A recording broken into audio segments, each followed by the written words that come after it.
Good morning বন্ধুরা, welcome back to my channel. আশা করব তোমরা সবাই খুব ভালো আছো। আমিও কিন্তু বেশ ভালো আছি।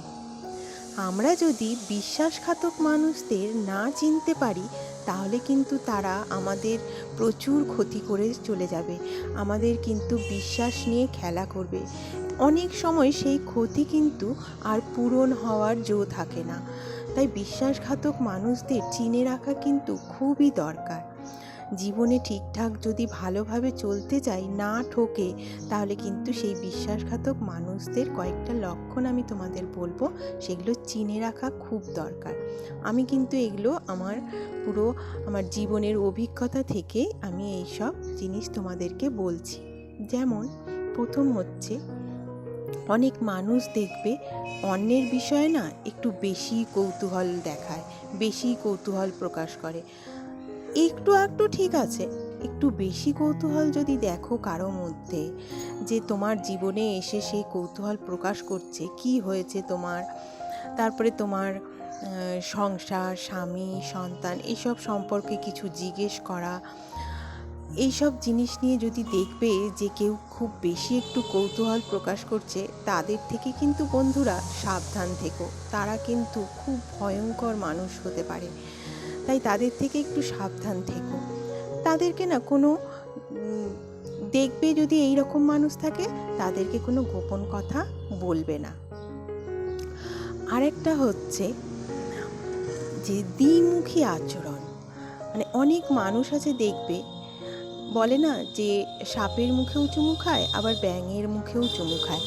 এই রকম মানুষ কিন্তু খুব ভয়ঙ্কর, প্রচণ্ড ভয়ঙ্কর এইসব মানুষ।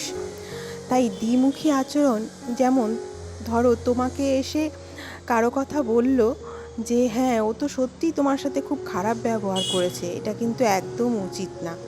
আর যার কথা তোমাকে বলল, তার কাছে গিয়ে আবার তোমার কথা বলছে যে হ্যাঁ, ও তো তোমার সাথে এটা খারাপ ব্যবহার করেছে, খুব বাজে ব্যবহার করেছে, এটা করা উচিত না। এই রকম মানুষ প্রচণ্ড ভয়ঙ্কর হয় বন্ধুরা। এই সব মানুষদের থেকে প্রচণ্ড বেঁচে থাকা, দূরে থাকা খুব দরকার। এরা না জীবনে কখনো শান্তি এনে দেয় না। এরা পুরো নিজেরাও জীবনে এরা শান্তি পায় না, আর কাউকে এরা শান্তি দিতেও পারে না।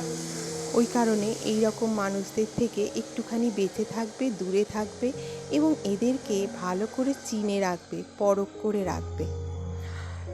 আরেকটা হচ্ছে গোপন কথা ফাঁস করে দেওয়া। যেমন ধরো, তুমি কাউকে বিশ্বাস করে কিছু একটা বললে, তোমার গোপন কোনো কথা, সেটা তুমি দেখবে যে কিছুদিন পরে যে অন্য কেউ বলছে, কি হলো, আমি তো তাকে বলিনি। কাকে বলেছি? আমি একজনকে বলেছিলাম, সে তাহলে এটা ফাঁস করে দিয়েছে। এই রকম জিনিস একটু খেয়াল করে দেখবে।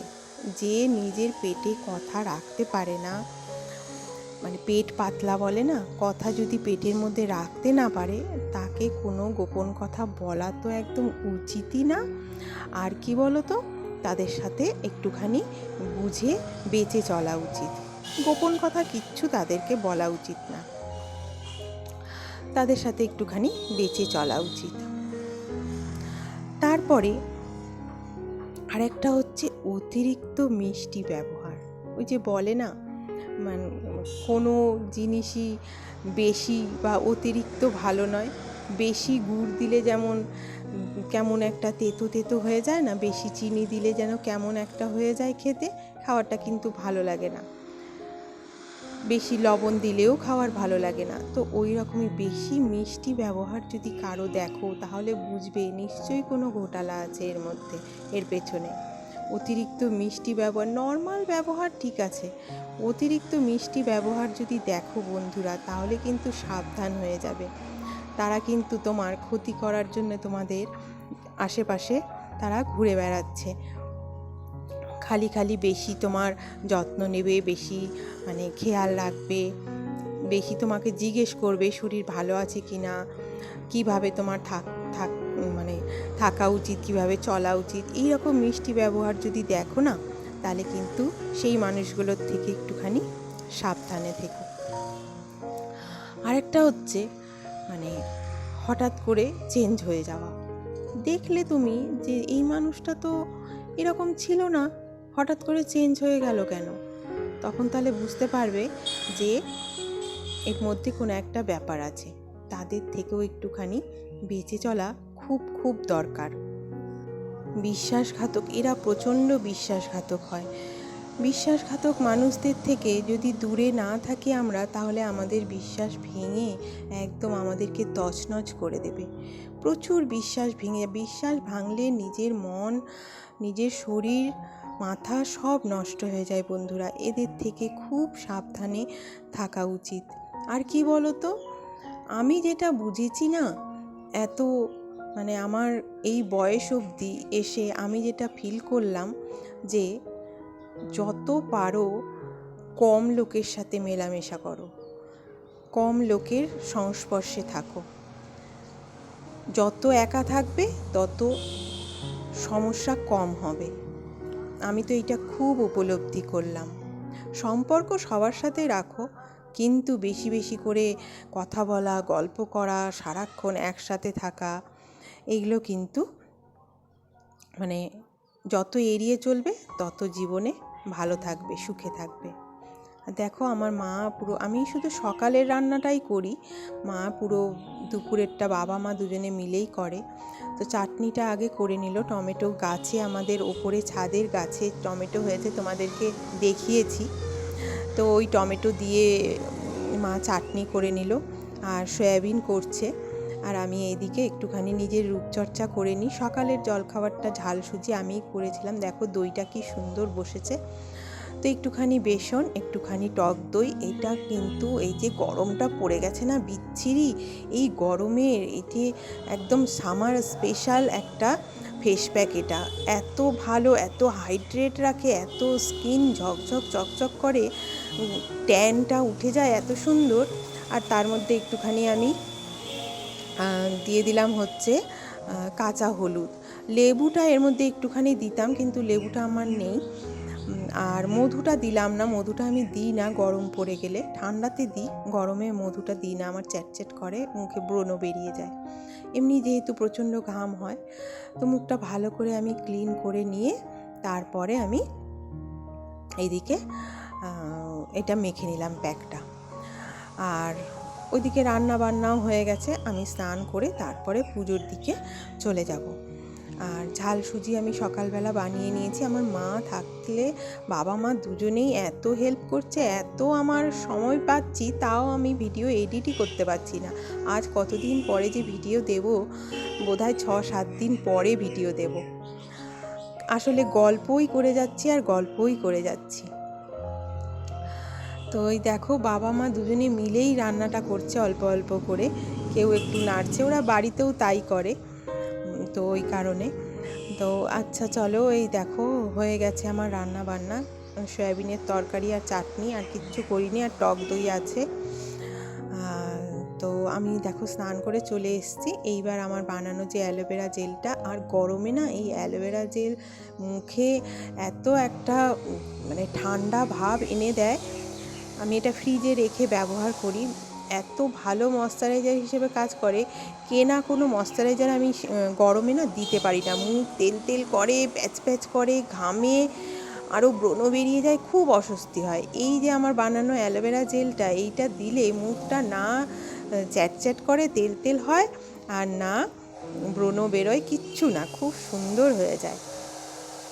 তো চলো, আমার না আশেপাশে প্রচণ্ড আওয়াজ হচ্ছে, জানি না তোমরা পাচ্ছ কি না, আওয়াজটা পাচ্ছ নাকি, ডিস্টার্ব হয়তো হচ্ছে, ভালো করে হয়তো শোনা যাচ্ছে না কথাগুলো, প্রচণ্ড আওয়াজ হচ্ছে। আর তো চলো, এই দেখো আমি পুজো দিয়ে নিচ্ছি। আর আজকে না একটুখানি বাজারে যাব, বাবা মাকে নিয়ে বারাসাত বাজারে যাব, ওই কারণে একটু তাড়াহুড়োও করছি, ওই জন্য বেশি রান্নাবান্নার ঝামেলাতে গেলাম না। শুধু মিকে বললাম যে সয়াবিন করো, আর কিচ্ছু করতে হবে না। তো মি বললো টমেটোগুলো নষ্ট হয়ে যাবে, একটু চাটনি করে নিই। তো ওই জন্য টমেটোর চাটনি করে নিল, ব্যাস, আর কিচ্ছু করব না। এইবার খেয়ে দিয়ে একটুখানি রেস্ট নেব। একটুখানি রেস্ট না নিলে ওরা বেরোতে পারবে না, ওই জন্য একটুখানি রেস্ট নিয়ে তারপরে কিন্তু আমরা বেরিয়ে যাব। তারপরে আমরা 3 মা বাবা আর মেয়েতেই যাব। গুড ইভিনিং বন্ধুরা। তো দেখো একটুখানি উঠে নিয়ে এইবার রেডি হয়ে নিয়েছি, চাও করে নিয়েছি। চা কিন্তু বাবাই করেছে, আমি রেডি হচ্ছিলাম আর বাবা চা করে নিয়েছে। খুব খুব আরামে আছি বলো, বাবা মা হলে যা হয়। তো এই দেখো আমরা তিনজনে মিলে যাচ্ছি। বাবানকে নিয়ে যাব না, কারণ ওর পড়া নষ্ট হবে, ওর বাবা যেতে দেবে না। আর বিরক্তও হয়, ও অত ভালোবাসে না শপিং করতে। তো প্রথমেই চলে এসেছি প্রিয় গোপাল বিষয়ীতে। এখান থেকে শাড়ি নিয়ে নেব মেয়ের জন্যে, আর বাবার জন্য পাঞ্জাবি নেব। পাঞ্জাবি বলতে খুব ভালো পাঞ্জাবি না, ওই যে ফতুয়া টাইপের যে পাঞ্জাবিগুলো হয়, যেগুলো গরমে পরে আরাম হয়, সেগুলোই দুটো নেব ভাবছি। ভালো পাঞ্জাবি বাবা বললো, দিতে চাইলাম তো বাবা বললো যে পাঞ্জাবি অনেক আছে, নেব না, তুই ভালো কিছু দিলে তাহলে শার্ট দিস। তো শার্ট দেবো, শার্ট এখানটায় বোধহয় পাওয়া যাবে না। তো দেখো না এই লোকটা, কেন আমি বললাম যে দাদা একটু ভিডিও করতে পারি, তো বললে হ্যাঁ হ্যাঁ অবশ্যই আমি করে দিচ্ছি। তো মানে আমি তো অল্প একটু করতে চাইলাম, তো উনি মানে যেহেতু দোকানটার প্রচার হবে ওই কারণেই বললেন। তো সত্যি এখানকার শাড়িগুলো এত সুন্দর, এত কালেকশান, আর এত অল্প দামে, মানে কি বলবো তোমাদের। দেখো শাড়িগুলো, এই শাড়িটা আমি নিয়েছি মেয়ের জন্যে, যেমন কালার তেমন সফট, এত সুন্দর কোয়ালিটি, এত ভালো।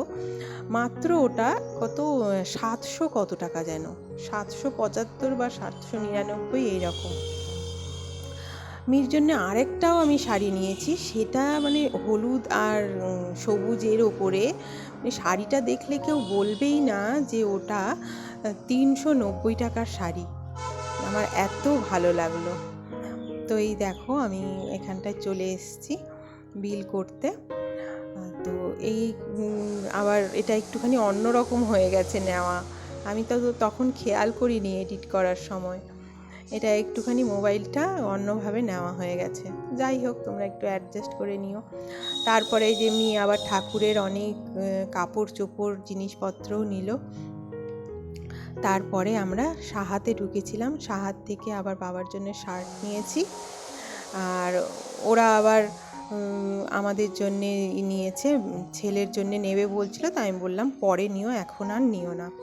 তো যাই হোক আজকের ভিডিও আমি এখানেই শেষ করছি। তোমরা সবাই খুব ভালো থেকো, সুস্থ থেকো, দেখা হচ্ছে নেক্সট ভিডিওতে। আর তোমাদের যদি ভিডিওটা একটু ভালো লেগে থাকে তাহলে প্লিজ একটা লাইক দিও, আর আমার চ্যানেলটিকে সাবস্ক্রাইব করে আমার পাশে থেকো। Tata, bye bye.